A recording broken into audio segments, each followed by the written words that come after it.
Bismillahirrahmanirrahim. Assalamualaikum warahmatullahi wabarakatuh. Kami dari kelompok 5 dari saya sendiri Emzan Mutakin. Terus ada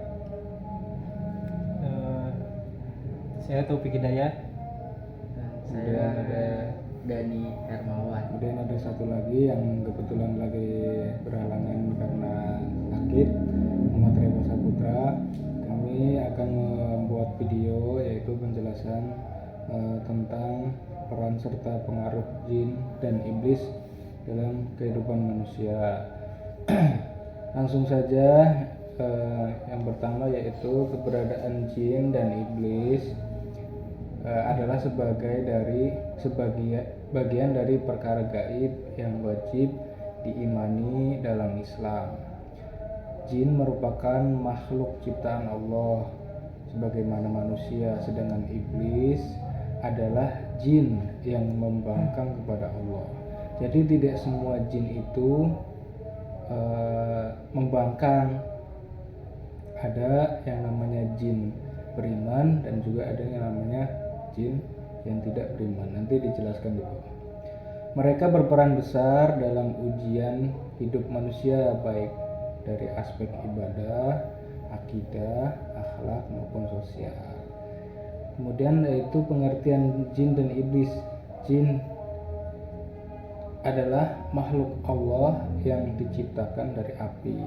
Mereka hidup berkelompok dan memiliki kemampuan seperti berpikir, berbicara, memilih antara iman atau kufur. Dalilnya antara lain yang dari surat Al-Hijr ayat ke-27 yang artinya, dan kami telah menciptakan jin sebelum Nabi Adam dari api yang sangat panas.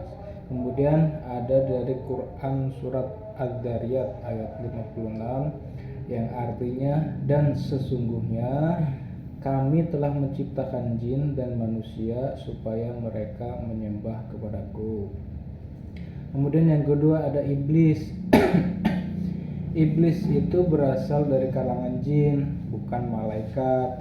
Ia membangkang kepada perintah Allah karena kesombongannya dan dikutuk hingga hari kiamat. Dalilnya antara lain Quran surat Al-Hijr Al-Kahfi ayat 50, yaitu yang artinya iblis itu dari golongan jin, lalu ia mendurhakai perintah Tuhannya. Kemudian ada surat Al-A'raf ayat 12, yaitu iblis itu berkata, aku lebih baik daripadanya Nabi Adam. Engkau ciptakan aku dari api dan engkau ciptakan dia Nabi Adam dari tanah.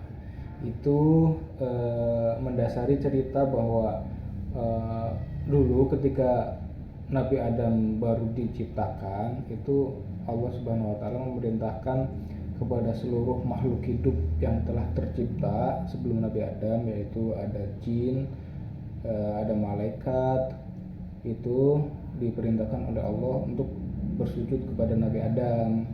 Tetapi pada di cerita tersebut iblis itu membangkang atau tidak menuruti perintah Allah, sehingga pada akhirnya iblis dilaknat oleh Allah dan dimasukkan ke dalam neraka untuk selama-lamanya. Dengan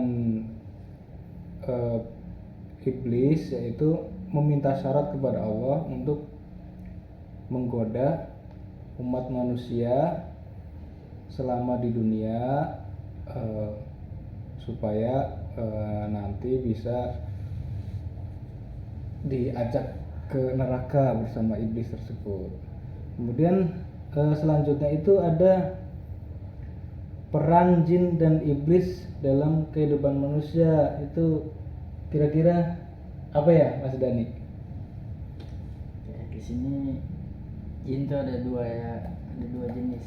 Yang pertama jin beriman dan jin kafir.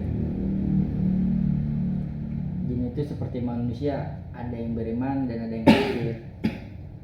jin yang kafir itu sering digunakan manusia untuk praktik perdukunan dan kerjasama dalam kesesatan. Ya. Ini ada Quran surat Al-Jin ayat 11, dalil dan artinya, dan bahwa di antara kami ada orang-orang yang soleh dan di antara kami pula ada yang tidak, demikian halnya adalah kami menempuh jalan yang berbeda-beda. Nah, yang kedua, iblis sebagai musuh utama manusia. Sejak penciptaan Nabi Adam, iblis bertekad menyesatkan keturunannya. Ia meminta penangguhan umur untuk menggoda manusia hingga hari kiamat. Di sini ada dalil Quran surat Al-A'raf ayat 16. Iblis berkata, "Karena engkau telah menghukum saya tersesat, saya benar-benar akan menghalangi mereka dari jalan engkau yang lurus." Ini ada Quran surat Fatir ayat 6. Sesungguhnya setan itu adalah musuh bagimu, maka jadikanlah ia musuhmu, karena sesungguhnya setan itu hanya mengajak golongannya supaya mereka menjadi penghuni neraka yang menyala-nyala. Nah, selanjutnya itu ada bentuk-bentuk pengaruh jin dan iblis, dilanjutkan oleh Mas Taufik. Nah, jadi bentuk-bentuk pengaruh jin dan iblis. Jadi yang pertama yaitu was-was dan godaan. Jadi jin itu menyusup ke dalam hati manusia, membisikkan keburukan dan meragukan kebenaran. Itu ada dalil dalam Quran surat An-Nas ayat 5-6, yaitu yang artinya yang membisikkan kejahatan ke dalam dada manusia dari golongan jin dan manusia. Lalu ada hadis riwayat Bukhari dan Muslim. Saya datang kepada salah seorang dari kalian lalu berkata, "Siapa yang menciptakan ini dan itu?" Hingga ia berkata, "Siapa yang menciptakan Tuhanmu?" Jika telah sampai seperti itu, maka mintalah perlindungan kepada Allah dan hentikan pikiran itu. Lalu yang kedua yaitu sihir dan kerjasama dengan jin. Jadi manusia bekerjasama dengan jin melalui dukun, pesugihan, dan praktik perdukunan. Itu ada dalam Quran surat Al-Baqarah ayat 102, dan mereka mengikuti apa yang dibaca oleh setan-setan pada masa kerajaan Sulaiman.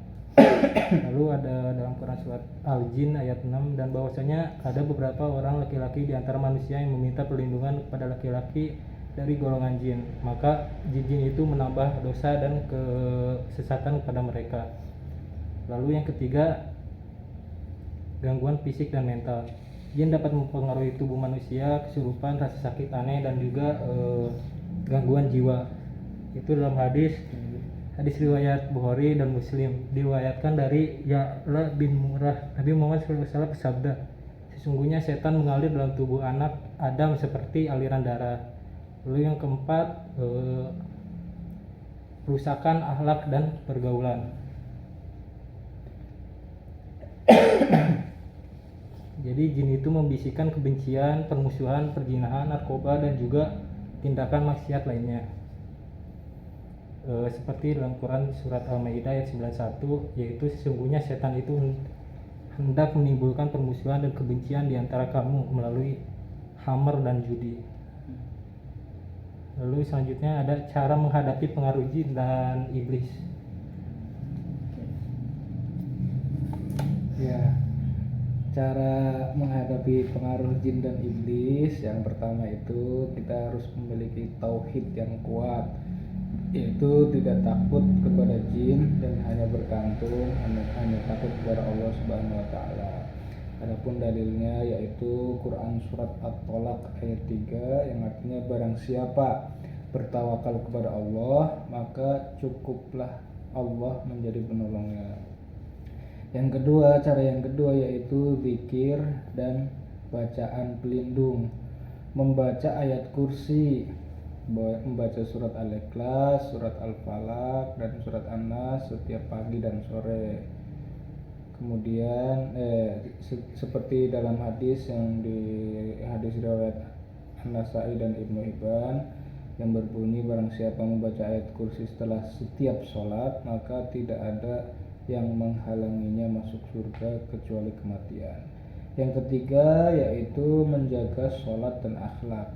Sholat adalah pelindung dari perbuatan keji dan mungkar. Inna sholata tanha anil fahsya'i wal munkar, yang merupakan pintu masuknya setan. Dalilnya antara lain sesungguhnya sholat itu mencegah dari perbuatan keji dan mungkar. Quran surat Al-Ankabut ayat 45. Yang keempat yaitu membaca doa-doa sunnah seperti doa masuk rumah, doa masuk kamar mandi, doa keluar kamar mandi, doa bepergian, doa sebelum makan, doa sebelum tidur, dan doa-doa lainnya, itu agar kita terhindar dari campur tangan jin dan iblis. Contoh doanya yaitu doa masuk kamar mandi misalnya, Bismillahirrahmanirrahim, Allahumma inni a'udzubika minal khubuthi wal khaba'is. Terus kemudian ada nih studi kasus dalam kehidupan yang berhubungan dengan jin dan iblis. Apa aja tuh Mas Dani? Sini studi kasus dalam kehidupan jin dan iblis. Gangguan rumah tangga itu seperti seringnya terjadi perselisihan yang tidak wajar, bisa disebabkan oleh sihir pemisah atau sihir tafriq. Remaja mudah depresi dan malas ibadah, salah satunya bentuknya kayak was-was dan pengaruh iblis. Kasus kesurupan massal di sekolah bisa karena tempat tidak disihirkan atau murid melakukan ritual atau tidak syar'i. Lanjut, ini kesimpulannya membahas peran. Sepertinya cukup segini saja penjelasan dari kelompok kita, nggak perlu banyak-banyak karena ilmu kita juga masih sangat sedikit. Rendah. Ya, penutup akan disampaikan oleh Mas Topik, silakan. Jadi kesimpulannya iblis dan jin dan juga kafir memiliki misi utama untuk menyesatkan manusia dari jalan Allah. Namun Allah juga memberikan manusia pedoman untuk menghindari godaan mereka dengan keimanan yang kuat, zikir dan ibadah yang benar. Kita bisa selamat dari gangguan mereka. Dan ada hadis yaitu dalil Quran surat Al-Hijr ayat 42. Sesungguhnya hamba-hambaku, kamu tidak dapat berkuasa atas mereka.